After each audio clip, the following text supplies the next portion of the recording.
Bonjour à toutes et à tous, bienvenue sur KTV et Kwezi FM, le 106.9. Oui, un temps de parole en direct à la radio, à la télévision. Notre invité ce matin n'est autre que Hassani Salimou. Avec lui, on va parler du problème qu'il y a autour de la maison d'arrêt de Majicavo. Hassani, bonjour. Bonjour. Vous représentez l'intersyndicale aujourd'hui, notamment les surveillants de la maison d'arrêt. On a entendu Romain il y a quelques instants, le barrage est levé. Est-ce que ça veut dire que la manifestation est terminée ? Aux yeux de notre direction, ça doit être ça qui doivent se dire que la manifestation est terminée, mais nous, on est déterminés. Pour vous dire déjà, moi je suis un représentant par intermittence, parce que au moment où je vous parle, moi, j'ai aucun détachement. Ouais. On est muselé, en fait, en quelque sorte. On nous donne à compte-gouttes. Quand il y a besoin d'aller en visio, on nous donne un petit bout de détachement pour y aller et revenir nous remettre dans notre statut. D'accord. Qui ne nous permet pas d'aller... Donc, justement, à ce titre-là, la situation, c'est quoi à la minute où on parle ? On a bien compris que hier, il y a eu échec des négociations après cette visioconférence. Il y a eu une assemblée générale. Vous avez fait une assemblée générale hier soir. Qu'est-ce que vous avez décidé ? Nous, on a décidé de maintenir le blocage. Malgré le conseil qu'à tout moment, les forces de l'ordre arriveront et on va nous déloger. Ouais. Mais tous ceux qui ne travaillent pas seront sur place jusqu'à ce qu'on nous entende. Parce qu'il y en a marre qu'à Mayotte, à chaque fois, on est toujours les seuls en fait, à se battre, mais au bout, il n'y a rien du tout. On a envie que ça s'arrête. Il y a des textes qui sont là. Hein. On a des cas. Aujourd'hui, on est en train de peaufiner des pistes qui nous disent, qui nous donnent en fait envie de continuer parce que notre cas n'est pas le seul sur le territoire français. Apparemment, il y a un cas à peu près similaire du côté des Antilles, si nos informations sont justes. Il y a ça, mais sur le continent. Le continent, on a un cas qu'on est en train de peaufiner pour trouver tous ces éléments pour leur mettre pour les mettre sur le fait accompli que voilà, c'est à Mayotte qu'on veut nous refuser ces primes. Alors, hier, j'ai pu m'entretenir également avec Mohamadi, de l'intersyndicale aussi, mais il représente FO, qui m'expliquait que vous alliez aller sur le terrain de la discrimination. Vous pouvez nous en dire plus ? Il y a cette possibilité-là, mais pour l'instant, nous l'avons mis de côté parce qu'on estime, pas définitivement, je veux dire, on estime que voilà, il y a d'autres moyens de sortir de cette crise sans pour autant pointer du doigt un tel ou un tel. D'accord. On n'est pas là pour ça. On est là pour défendre nos droits.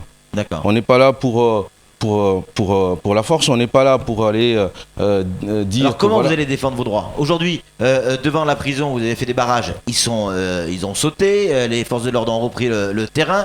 Vous allez aller sur quel terrain maintenant ? Le terrain du judiciaire ? Le terrain judiciaire, si nous pousse à aller sur le terrain judiciaire, on ira parce qu'on a tous les éléments pour y aller. Ouais.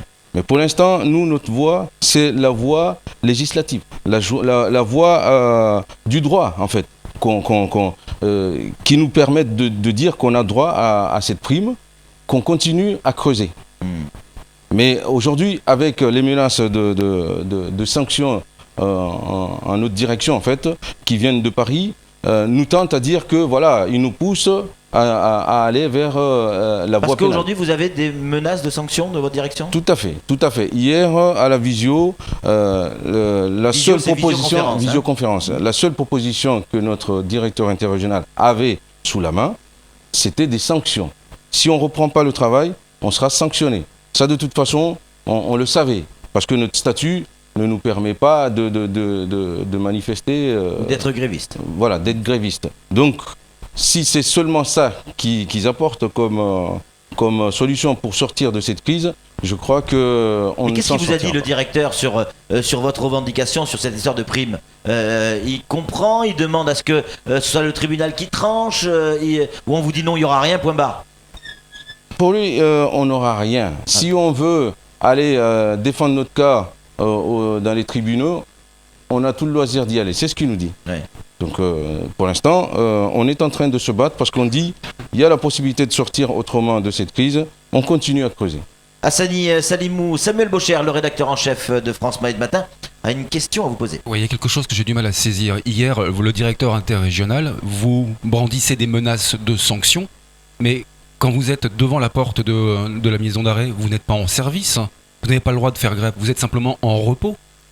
Donc vous n'êtes pas dans le cadre de votre travail, comment pourrait-on vous sanctionner alors que c'est hors travail ? Parce que, pour vous dire, tous ceux qui sont devant la prison, il y en a qui sont en service et d'autres pas. Parmi ceux qui ne sont pas en service, en fait, le fait qu'ils ne puissent pas franchir la porte, en fait, que les autres qui ne sont pas en service les empêchent d'y aller, en fait. Ouais. Nous, on n'est pas là pour se taper dessus. Je veux dire, ceux qui ne travaillent pas nous empêchent d'y aller, nous, on recule. Il y a des voies, en fait, il y a des gens qui empruntent des voies, on ne sait pas vraiment d'où sortent ces voies, qui ne sont même pas sur le plan de la prison, qui rentrent, ça c'est leur responsabilité. Mais nous, on a une voie réglementaire, on a le passage, le grand portail, c'est là qu'on doit passer avec nos véhicules ou à pied pour rejoindre on a vu des gens passer par un morceau de grillage qui était découpé sur le côté. Exactement. Ça c'est leur responsabilité. Moi, je ne rentre pas là-dedans. Qu'est-ce que vous répondez aux gens qui vous disent, et ils sont nombreux, qui vous disent, messieurs, tout de même, on avait une maison d'arrêt d'un autre temps, qui n'était pas vraiment très très moderne. Aujourd'hui, vous avez un outil formidable pour pouvoir travailler dans des conditions de travail exceptionnelles. Pourquoi venir foutre la merde alors que vous avez un super outil de travail ? Je caricature un peu. Hein. Je peux comprendre, les questions que les gens se posent. Mais moi, je vais vous dire, si c'est un beau bâtiment qui est en face, tout le monde qui passe voit un beau bâtiment. Oui. Je vous dis, c'est une hôtel 4 étoiles pour les gens incarcérés là-dedans. Oui. Ça n'a rien à voir avec ce qu'ils avaient avant. Nous, certes, on a des bureaux qui sont propres, qui sont tout ce qu'on veut, mais je veux dire, les bureaux ne font pas simplement des meilleures conditions de travail. Il y a la personne qui occupe ces bureaux-là. Si cette personne-là n'est pas prise en compte, n'est pas considérée, moi je considère que ces murs-là peuvent exister. Mais s'il y a une souffrance chez ces gens-là, ça c'est pas des meilleures conditions de travail. Des souffrances pour une prime que vous demandez. C'est ça votre souffrance, cette fameuse prime ? C'est l'accumulation depuis des années et des années. Qui fait qu'aujourd'hui, en fait, tout déborde. Pour vous citer un exemple, on a des collègues encore là-dedans qui sont payés avec des statuts bâtards. Moi, je parle ça comme ça. Ouais. On fait le même travail et à la fin, on n'a pas le même salaire. Pour des gens qui ont plus de 30 ans de boîte, des jeunes qui viennent de métropole, qui ont été recrutés ici en 2009, le premier concours ici, c'était en 2009, qui commencent à revenir. Un gars qui est là depuis 30 ans, je vous dis, s'il ne touche pas moins que ces jeunes-là, il doit être au même salaire. Est-ce que c'est vraiment c'est normal que ça soit comme ça ? Moi, je crois que c'est pas bon. Je crois qu'il y a l'un de vos collègues qui a amené l'affaire devant le tribunal administratif, si je dis pas de bêtises, hein, vous allez me confirmer ou pas, et qui a touché une forte somme. On parle de 96 000 €. J'ai pas connaissance de ça. J'ai pas connaissance de ça. Moi, je vous dis sincèrement, moi qui suis là, moi je suis pas recruté à Mayotte. Ouais. J'ai passé le concours à Métropole, mais j'ai vu déjà ce que j'ai traversé pour qu'on reconnaisse mes droits. En tant que Mahorais, avoir passé le concours à Métropole, avoir exercé à Métropole et demander à venir exercer ici. Il a fallu que j'aille au TA pour qu'on reconnaisse mes droits. Je vous dis, en métropole, j'étais considéré comme métro pour en fait demander mes droits, pour qu'on respecte mes droits. Et arrivé à Mayotte, on me dit, non, monsieur, vous êtes né à Mayotte, vous n'avez pas le droit à ça. Mais ça veut dire quoi ? Tout le temps, ça sera tout le temps comme ça. Il faut aller toujours au combat. Il faut que ce soit les tribunaux alors que les droits sont là. Les papiers, les décrets, tout ça sont signés par ces personnes-là. Et puis derrière, on nous dit non. Samuel ? Est-ce que cette grève pour la prime n'est pas l'arbre qui cache la forêt ? J'ai posé la question à Mohammadi quand il est venu sur le plateau. Est-ce que la reconstruction de carrière, les inégalités comme vous les décrivez, les différences de salaire à responsabilité égale, salaire différent, est-ce que ça c'est pas tout le fond du problème, hein? Exactement, mais je veux dire, là, ce qui ressort, qui est flagrant aujourd'hui, c'est ce changement d'appellation qui fait que, voilà, et encore une fois, on va encore nous mettre la tête dans l'eau. C'est encore un droit qui n'est pas respecté alors qu'il devrait être acquis. Tout à fait. Bon, bah écoutez, on va suivre ça de très très près.